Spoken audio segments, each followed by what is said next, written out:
Assalamu alaikum dear students.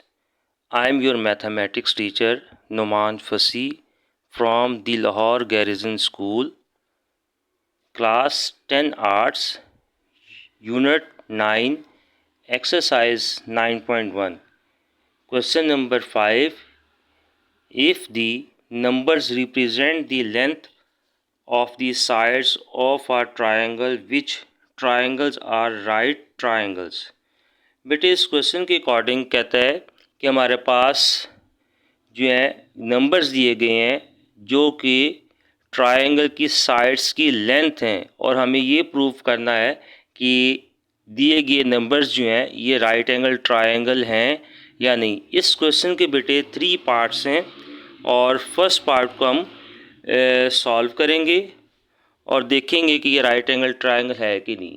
बेटे इसको solve करने का जो तरीका है, हमने ट्रायंगल को प्रूव करना है कि ये राइट एंगल ट्रायंगल है कि नहीं। इन गिवन जो नंबर्स हैं इसमें से जो सबसे बड़ा नंबर है उसका बेटा स्क्वायर लेना है और वो जो बाकी दो बचेंगे छोटे नंबर्स उनका स्क्वायर लेके सम कर लेंगे।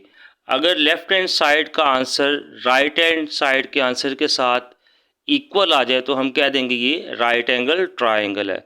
तो बेटे ये हमारे पास गिवन नंबर्स हैं 3, 4 एंड 5। इन तीनों नंबर्स में से जो 5 है वो ग्रेटर नंबर है, इसका स्क्वायर ले लेंगे। अब दो बाकी नंबर्स बचे हैं, दोनों छोटे हैं 5 से, 3 और 4। इन दोनों का स्क्वायर लेंगे, यानी 4 का स्क्वायर ले लेंगे प्लस 3 का स्क्वायर ले लेंगे। दोनों नंबर्स का स्क्वायर लेके हम इनको सम करेंगे। 5 का स्क्वायर 25 होता है, 4 का स्क्वायर 16 और 3 का स्क्वायर 9। 16 प्लस 9 करेंगे तो 25 आ जाएगा। 5 का स्क्वायर क्या था? 25 था।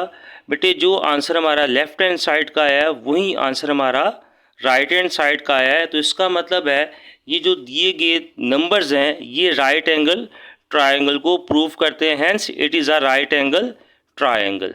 बाकी पार्ट्स भी इसी तरीके से हैं। आपने गिवन नंबर्स में से जो सबसे ग्रेटर नंबर होगा उसका स्क्वायर ले लेना है और जो बाकी दो छोटे नंबर्स बचेंगे इनका स्क्वायर लेके सम करना है। अगर लेफ़्ट हैंड साइड का आंसर राइट हैंड साइड के इक्वल आ जाएगा तो हम कह देंगे ये राइट एंगल ट्रायंगल है, और अगर इक्वल नहीं आएगा, नॉट इक्वल आएगा, तो it is not a right angle triangle.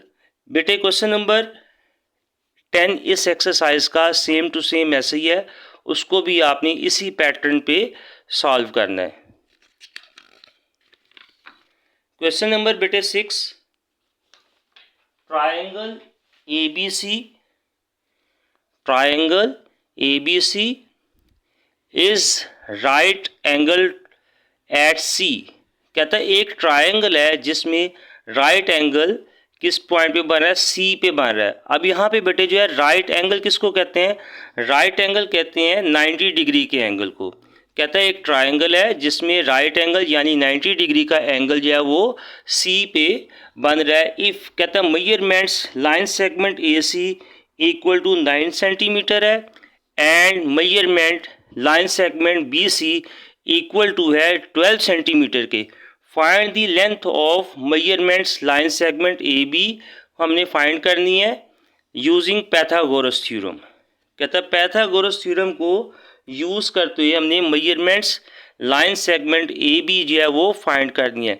Given डाटे में बेटे हमारे पास measurements line segment A C 9 centimetre, measurement line segment B C हमारे पास 12 सेंटीमीटर है और measurement line segment A B हमने क्या करना है? फाइंड करना है।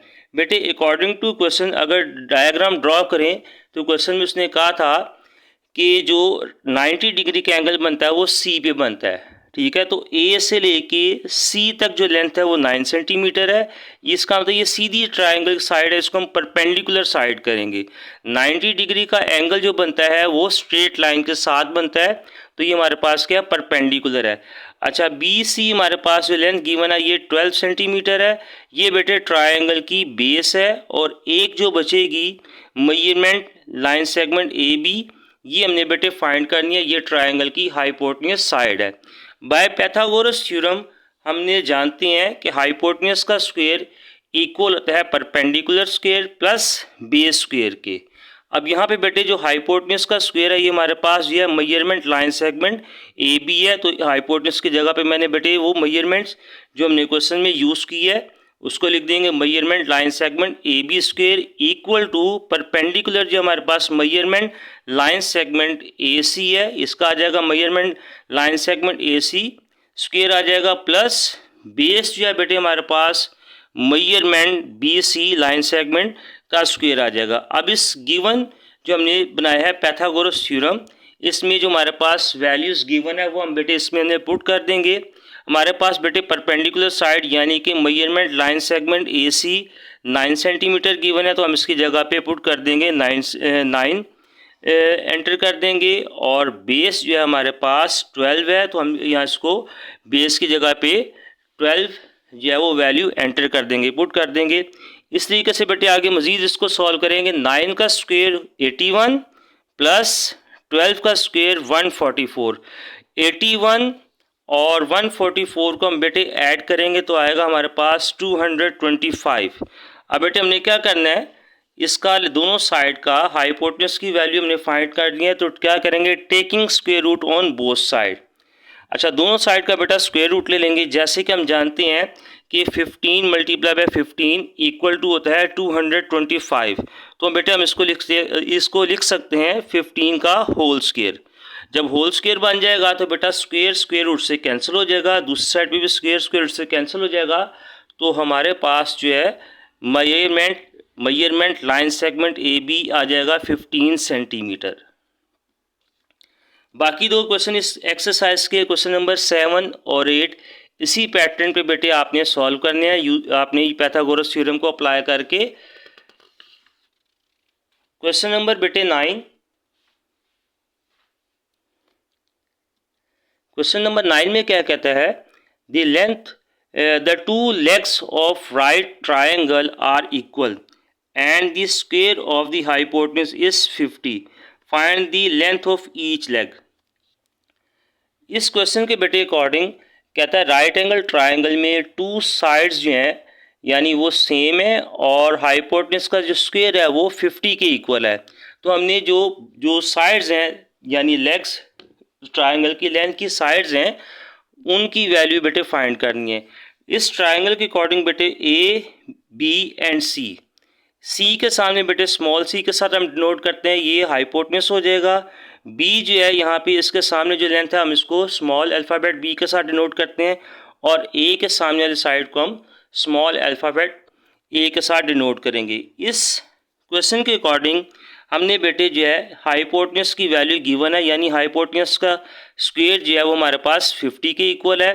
कहते हैं बाकी जो दो साइड्स हैं ए इक्वल टू बी, ये दोनों इक्वल साइड्स हैं, यानी जो आंसर ए का आएगा या बी का आएगा तो वही आंसर ए का होगा, यानी जो आंसर ए का आएगा वही आंसर बी का होगा। अगर हम बी की वैल्यू फाइंड करेंगे तो वही आंसर ए का होगा। बाय पाइथागोरस थ्योरम बेटे सी स्क्वायर यानी हाइपोटेन्यूज का स्क्वायर इक्वल टू होता है बाकी दो साइड्स यानी बेस का स्क्वायर प्लस परपेंडिकुलर स्क्वायर के इक्वल होता है। अब बेटे हम क्या करेंगे, हम जानते हैं कि दोनों साइड्स इक्वल हैं, तो हम इसको ए स्क्वायर एज इट इज़ आ जाएगा, बी की जगह पे हम रिप्लेस कर देंगे ए के साथ। हम जानते हैं कि उसने क्वेश्चन में खुद ही बता दिया है कि बाकी जो दोनों साइड्स हैं वो इक्वल हैं, तो हम बी की जगह पे क्या लिख देंगे ए लिखेंगे तो हो जाएगा ए स्क्वायर को जब प्लस ए स्क्वायर के साथ करेंगे तो 2 इंटू ए स्क्वायर हो जाएगा ऐड होके। अब 2 यहाँ पे बेटे ए स्क्वायर के साथ क्या आ रहा है मल्टीप्लाई, जब हम इसको इक्वल टू के दूसरी साइड पे मूव करेंगे तो वहाँ पे जाके क्या आ जाएगा डिवाइड। आपको पता है मैथ के रूल के अकॉर्डिंग अगर कोई वैल्यू इक्वल टू की एक साइड पे मल्टीप्लाई की फॉर्म में है, उसको जब हम उठा के दूसरी साइड पे मूव करते हैं तो वहाँ पे जाके क्या आ जाती है डिवाइड। 2 और 50 की बेटे कटिंग कर देंगे, हमारे पास आ जाएगा 25। हमने क्या करना है, स्क्वायर को ख़त्म करने के लिए स्क्वायर रूट ले लेंगे।